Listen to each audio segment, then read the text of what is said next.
बेदार की डाली छेलो बैठी ओला पांच जेड़ को ठंडो पानी पे ओला ही मेरा बुरा सा ही मेरा गुरा हम पहाड़ ओला चल पहाड़ जोला। जय हिमालय जय भारत। संसार भर में हिमालय लोग यूट्यूब चैनल देख रहे हैं, आप सभी का स्वागत है और मैं हूं भारत की राजधानी नई दिल्ली से डॉक्टर हरीश चंद्र लखेड़ा। इस बार चलते हैं सिकंदर अलेक्जेंडर द ग्रेट के कालखंड में। टॉलेमी ने अपने जीवन में युद्ध भूमि पर कई आदेश सुने थे, पर वह अक्षण अद्वितीय था। सिकंदर ने उसे कहा, एक चिता तैयार करो। टॉलेमी स्तब्ध था। यह चिता किसी अपराधी या शत्रु के लिए नहीं, बल्कि उस ऋषि के लिए थी जिसे सिकंदर स्वयं अपना गुरु मानता था। और यह गुरु कोई साधारण व्यक्ति नहीं था, बल्कि भारत भूमि का एक ब्राह्मण था, एक भारतीय ब्राह्मण ऋषि जिसे सिकंदर स्वयं गुरु कहकर सम्मान देता था। यह ब्राह्मण ऋषि थे कैलानस या कालानौस या कल्याण। कैलानस की कथा इतिहास की सबसे दुर्लभ और अद्भुत कथाओं में से एक है। जब विश्व विजेता सिकंदर महान भारत के ब्राह्मण ऋषियों के सामने नतमस्तक हो गया था। उन ऋषियों में सबसे रहस्यमय थे कैलानस, जिसे भारत में कल्याण कहा जाता था। तक्षशिला की भूमि जहां वेदों की ध्वनि और दार्शनिक विमर्श की गूंज सदियों से सुनाई देती थी, वहीं से कालानौस प्रकट हुए थे। वह ब्राह्मण ऋषि थे, तपस्विता और आत्म संयम के मूर्त रूप। ग्रीक उन्हें कैलानस के नाम से जानता है। उनका वास्तविक नाम स्फीनेस था, परंतु जब वे मिलते तो कल्ले शब्द से अभिवादन करते थे। यही कल्ले उनके लिए नाम बन गया था कैलानस या कालानौस। अब टॉलेमी के बारे में भी बता देता हूं। टॉलेमी को इतिहास में टॉलेमी लगाइडस या टॉलेमी प्रथम सोटर के नाम से जाना जाता है। सिकंदर महान अलेक्जेंडर द ग्रेट का एक प्रमुख सेनापति और विश्वास पात्र था। वह बाद में मिस्र का शासक और टॉलेमिक वंश का संस्थापक बना। आप जानते ही हैं कि सिकंदर मैसेडोनिया का राजा था और तब मैसेडोनिया एक स्वतंत्र साम्राज्य था जो यूनान यानी ग्रीस के उत्तर में था। तो बात करते हैं अभी कैलानस की। ग्रीक इतिहासकार प्लूटार्क अपनी कृति लाइव्स डियोडोरस सिकुलस की लाइब्रेरी ऑफ हिस्ट्री और एरियन की एनाबेसिस ऑफ अलेक्जेंडर में कैलानस का वर्णन मिलता है। इतिहासकार विमला थापर भी अपनी पुस्तक अ हिस्ट्री ऑफ इंडिया में उन्हें ब्राह्मण परंपरा का प्रतिनिधि मानती हैं। कुछ विद्वानों ने कैलानस को जैन साधु बताने का प्रयास किया, लेकिन जोहान्स ब्रॉन्कहोर्स्ट अपनी पुस्तक two traditions of meditation in ancient India में स्पष्ट करते हैं कि वे जैन या बौद्ध नहीं हो सकते। कारण साफ है, जैन साधु आत्मदाह नहीं करते, पर कैलानस ने अपने जीवन के अंतिम क्षण में स्वेच्छा से अग्नि में आत्मसमर्पण किया। यही प्रमाण है कि वे जैन या बौद्ध नहीं थे, बल्कि ब्राह्मण ऋषि थे। भारतीय ब्राह्मण ऋषि कैलानस एक जिम्नोसोफिस्ट यानी नग्न दार्शनिक और तक्षशिला के एक ब्राह्मण दार्शनिक थे, जो सिकंदर महान के साथ थे और उनके शिक्षक के रूप में जाने जाते हैं। लगभग 398 ईसा पूर्व से 323 ईसा पूर्व तक जीवित रहने वाले कैलानौस ने सिकंदर के साथ पारस की यात्रा की थी, यानी आज के ईरान की। कैलानस को जैसे मैंने पहले भी कहा, जिम्नोसोफिस्ट भी कहा गया है। जिम्नोसोफिस्ट प्राचीन यूनानी शब्द है जिसका अर्थ है नग्न दार्शनिक। यह प्राचीन भारत और ऊपरी मिस्र या नूबिया में तपस्वियों के एक समूह का वर्णन करता है, जिन्होंने शुद्धता के लिए भोजन और कपड़े जैसी भौतिक चीजों को त्याग दिया था। प्राचीन यूनानी दार्शनिकों ने भारतीय साधु और नग्न पुजारियों को इस शब्द से संबोधित किया था। ग्रीक इतिहासकार प्लूटार्क अपनी पुस्तक कृति लाइव्स में कैलानौस का उल्लेख करते हैं। कोई उन्हें कैलानस भी करते हैं, जैसे मैंने पहले भी कहा, लेकिन यहाँ पर मैं तीनों शब्दों का इस्तेमाल करूंगा। अप्रैल 326 ईसा पूर्व जब मैसेडोनिया का राजा सिकंदर महान तक्षशिला पहुंचा तो उसका सामना भारतीय ऋषियों से हुआ था।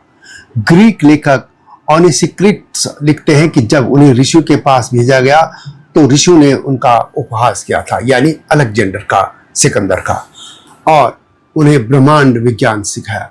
एरियन के अनुसार सिकंदर ने स्वयं उनसे संवाद किया। सिकंदर और उसकी सेना को देखकर ऋषियों ने अपने पैर पटक दिए और कोई उत्सुकता नहीं दिखाई। जब सिकंदर ने कारण पूछा तो उन्होंने कहा, हे सिकंदर, हर मनुष्य पृथ्वी का उतना ही भाग पा सकता है जितना उसकी देह के लिए आवश्यक है। तुम भी नश्वर हो, पर व्यर्थ में दूर दूर भटकते हो और दूसरों को भी कष्ट देते हो।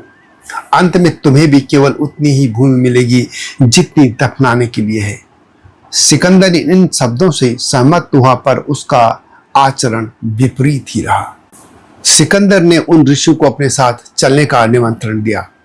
ऋषियों के नेता दंदामिस ने साफ तौर पर इनकार कर दिया था। प्लूटार्क लिखते हैं कि जब सिकंदर ने पहली बार कैलानस को बुलाया तो उन्होंने शर्त रखी, मैं केवल उसी से संवाद करूंगा जो प्रकृति की तरह नग्न खड़ा हो। यह उनकी दार्शनिक स्वतंत्रता का परिचायक था। सिकंदर ने उन्हें सोना या अन्य रत्न भेंट किए, परंतु कैलानस ने सबको ठुकरा दिया और कहा, ऐश्वर्य से इच्छाएं शांत नहीं होती। यह वही अक्षर था जब विजेता सिकंदर ने अनुभव किया कि भारत की आध्यात्मिक शक्ति उसकी तलवार से कहीं ऊंची है। कैलानस ने न केवल सिकंदर को प्रभावित किया, बल्कि उसके सैनिकों और ग्रीक दार्शनिकों को भी भारतीय ज्ञान का स्वाद चखा दिया था। एरियन लिखते हैं कि सिकंदर ने कैलानस से आग्रह किया कि वे उनके साथ पर्सिया यानी पारस यानी आज के ईरान में चलें और उनके गुरु बने। कैलानस ने उत्तर दिया, यदि मेरी स्वतंत्रता छीन ली गई तो मैं तुम्हारे लिए किस काम का रहूंगा। इस उत्तर ने सिकंदर को और भी प्रभावित किया। भारतीय ब्राह्मण परंपरा की यही विशेषता है, सत्य, आत्मबल और स्वतंत्रता। यह वही परंपरा है जिसके बल पर ऋषियों ने राजाओं को धर्म मार्ग दिखाया।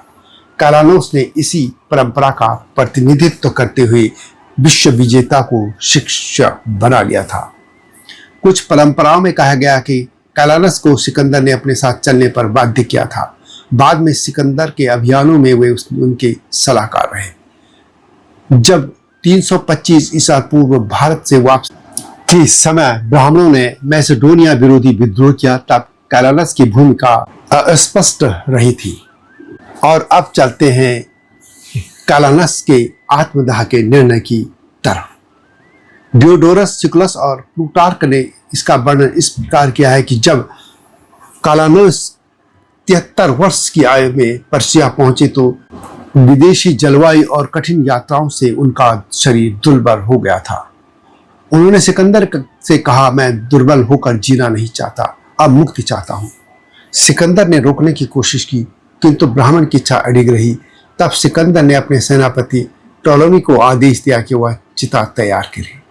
यह वह प्रसंग था जब टोलोमी ने विस्मित होकर चिता बनाई और समझा कि गुरु का आदेश राजा से भी बड़ा है। एरियन के अनुसार कैलानस ने अपनी पास की सारी वस्तुएं सैनिकों में बांट दी। अपने प्रिय घोड़े को शिष्य लिसिमेक्स को सौंपा, फिर केवल पुष्पमाला धारण कर वैदिक मंत्रों का उच्चारण करते हुए चिता पर बैठे। जब अग्नि प्रज्वलित हुई तो वे तनिक भी नहीं डरे। ग्रीक सैनिक आश्चर्यचकित रह गए कि कोई मनुष्य इतनी निर्दयता से मृत्यु को कैसे स्वीकार कर सकता है। यही भारत की सभ्यता थी, यही ब्राह्मणत्व का तेज था, जिसमें मृत्यु भी तपस्या बन जाती है। प्लूटार्क के अनुसार चिता पर चढ़ने से पूर्व कैलानस ने सिकंदर से कहा, हम बेबीलोन में मिलेंगे। उस समय सिकंदर का बेबीलोन जाने का कोई विचार नहीं था, परंतु इतिहास गवाह है 1 वर्ष बाद सिकंदर की मृत्यु बेबीलोन में हुई थी। इस भविष्यवाणी ने कैलानस के व्यक्तित्व को रहस्यमय और दिव्य बना दिया था।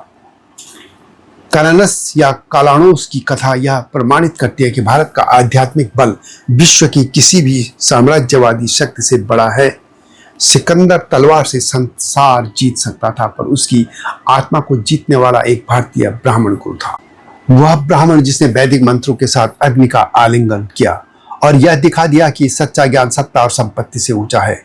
इतिहासकारों के ग्रंथों और आधुनिक विद्वानों की पुष्टि के साथ कैलानोस का जीवन हमें यह स्मरण कराता है कि ब्राह्मण परंपरा का तेज मनुष्य को मृत्यु को भी पराजित कराने के लिए प्रेरित कर सकता है, यानी मृत्यु को भी पराजित कर देता है।